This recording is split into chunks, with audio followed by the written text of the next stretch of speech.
भएको छ त्यसलाई हो त्यो भ्रम हामीहरू त्यो चाहिँ भ्रम तपाईँले चिर्दिनु भयो भने त्यति नै काठमाडौँको चाहिँ खोला छेउको सार्वजनिक जग्गा हो क्या हजुर त्यो काठमाडौँको चाहिँ खोलाको जग्गा हजुर काठमाडौँको त्यो खोला छेउमा बसेको चाहिँ उहाँहरूको लागि हो क्या हजुर बाढी आउँदाखेरि हजुर त्यो उहाँहरू बसेको बस्ती भन्दा माथिसम्म आउँछ क्या हजुर अनि हरेकचोटि बर्खा लाग्दा असारमा चाहिँ उहाँहरूलाई निकालेर अर्को ठाउँ लानुपर्छ नि त काठमाडौँमा गर्न खोजेको चाहिँ उहाँहरू जोखिममा बस्नु भएकोलाई सेफ ठाउँमा राख्नु पर्यो भनेको तर त्यसको गलत नेगेटिभ चाहिँ डोजर जस्तो देखियो खास त्यो मान्छेको ज्यान जोगाउनलाई हो खोला छेउबाट हटाउनु खोजेको खोला छेउ भन्दा बाहेक बिचको त भूमि आयोगबाट लगत सङ्कलन गरेर नेपाल सरकारले दिने हो कि जग्गा नेपाल सरकारले दिनुपर्छ त्यो स्थानीय सरकारको सिफारिसमा नेपाल सरकारले दिने हो कि जस्तो यहाँको त रियल हो नि यहाँको त 40-50 वर्ष अगाडिदेखिको हामी रियल भयो 48 सालदेखि 23वटा आयोग भन्यो तर तपाईँहरू अझै पनि अहिलेसम्म लगत सङ्कलन उठाउँदै लान्छन् करतिर आउँछन् होइन भर्खर तपाईँको यो सरकार ढल्नुभन्दा अगाडि पनि हामीहरूले भूमि आयोगबाट आयोरी फर्म भरेर सबै गरेर पैसा सैसा कर सबै तिरेको छ हामीले तिर्नुको लागि मैले त्यो भनेको थिएँ त यो चाहिँ भूमि आयोगमा चाहिँ पार्टीको मान्छे टिका लगाएर सुनेको मैले हेरेको थिएँ तपाईँको आफ्नै पार्टीसँग नजिक भएकोले चाहिँ लाल पूर्जा भए पनि अर्को लाल पूर्जा पाउने भयो हजुर अनि जिन्दगीमा लाल पूर्जा नभएकोले कहिले पनि नपाउने भयो क्या त्यो सिस्टम चाहिँ सुधार्नु पर्यो भन्ने कुरा हो क्या विस्थापन गर्ने होइन व्यवस्थापन गर्ने हो व्यवस्थापन गर्न होइन हामीहरू जतिकोले त हामी बुझ्छौँ होइन तर सिधा साधा जनता हुनुहुन्छ गरिब दुखीहरूलाई चाहिँ के छ भन्दाखेरि एउटा भएको झुक्रो पनि उठाइदिन्छ भनेर सबैलाई भ्रम छ तर हामीहरूले त सकेसम्म हामीहरूले त सम्झाइरहेको सम्झाउनुको लागि त होइन त्यही भएर हामी आएको छौँ हामी कसलाई के छ भ्रमहरू चिर्दै जानुपर्छ हामी यसमा पनि पुगिसकेको छौँ कि सर बरु उठाए पनि उठाउँछौँ तर यसपालि चाहिँ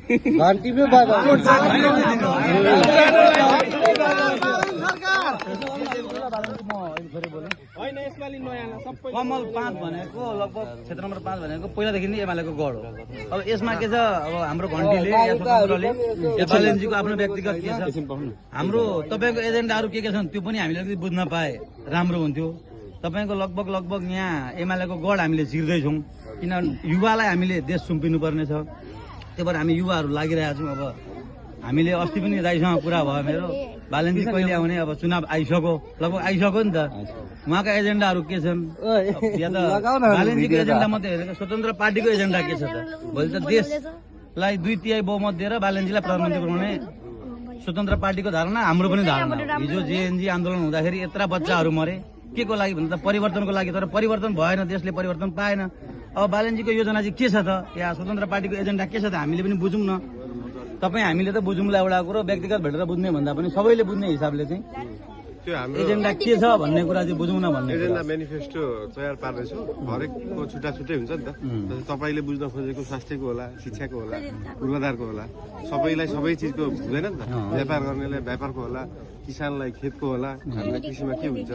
जो मान्छेलाई जे सम्बन्धी एजेन्डा बुझ्न मन छ त्यो तयार पार्दैछौँ त्यसको छुट्टा छुट्टै सबै बुझाउनलाई अब फागुनको पहिलो सातामा चाहिँ हामी सार्वजनिक गरेर यो क्षेत्रको छुट्टै एजेन्डा हुन्छ प्रधानमन्त्रीको छुट्टै हुन्छ पार्टीको छुट्टै हुन्छ सबै ठाउँको छुट्टा छुट्टै हुन्छ यो त हो कि अब अर्को कुरा के हो भने हामीले अब तपाईँ एक कार्यकाल झन्डै मेयर भएर बस्नुभयो काठमाडौँमा हामीले नेपाललाई स्वास्थ्य र शिक्षा केही मात्रामा कम गर्न सकिँदैन पुरै निशुल्क त होइन त्यो भयो भने एउटा कुरो के हुन्छ भने युवाहरू विदेश पलायन हुनु पर्दैन म पनि 20 वर्ष खाडीमा बसेर आएको हेर्नु अहिले हातमा 0 हो बसुन्जेल पैसा हुन्छ यहाँ आएपछि एउटा व्यवसाय गर्नलाई पनि गाह्रो छ नेपालको स्थिति त्यो छ त्यो भएकोले गर्दा जति सक्दो स्वास्थ्य र शिक्षामा तपाईँले पहुँच दिलाउन सक्नुभयो भने हामीले साँच्चै भन्नु विदेश जानु पर्दैन म 20 वर्ष भयो विदेश बसेर आएको काठमाडौँमा के गरेका छौँ भन्दाखेरि तपाईँको पैसा नहुने विपन्नले चाहिँ प्राइभेट स्कुलमा पनि 10% सिट कक्षा कोठामा 100वटा सिट छ भने 10वटा सिट चाहिँ विपन्नले पाउँछ थाहा पाउनु भएको छ होला नि त्यो फेरि देशभरिकाले पाउने हो कि वर्षको 20-30 हजारले पाउँछ अहिलेसम्म 60-70 हजारले पाउनु त्यसको पैसामा हिसाब गर्ने हो भने त्यो 50-60 अर्ब रुपियाँ बराबरको हो क्या त्यो भनेको सुरुमा त विपन्नलाई दिन सक्नु पर्यो नि त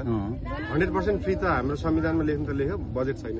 19 खर्ब बजेटले 100% पैसा हुनेलाई पनि फ्री भन्ने चाहिँ हुँदैन तर हुनु चाहिँ के पर्यो भन्दाखेरि खल्तीमा पैसा नहुनेले पनि शिक्षा र स्वास्थ्य चाहिँ पाउनु पर्यो पैसा अलिकति धेरै हुनेले व्यापार गर्न पाउनु पर्यो क्या जोसँग जे छ त्यही गर्न पाउनु पर्यो नि त तर शिक्षा र स्वास्थ्य चाहिँ सबैले पाउनु पर्यो भन्ने कुरा चाहिँ हो बिस्तारै बिस्तारै जाने अब यो बजेट छैन भन्ने कुरामा हामीले प्रदेश संरचना खारेज गर्यौँ भने बजेट त हामीसँग इनफ हुन्छ नि होइन बजेटमा त्यो प्रदेश संरचना धेरै खर्च छ नि प्रदेशमा त छैन छैन त्यो न्यून खर्च त्यो कलममा जाने न्यून खर्च हो क्या त्यो भत्ता सत्ता अब सुकिया गर्दा धेरै खर्च छ नि हलेनजी त्यो होइन मन्त्रीले सांसदले खाएको तलब होइन क्या तिनीहरूले बाहिर गरेर भ्रष्टाचार गरेको ल अहिले हामी निस्किन्छौँ है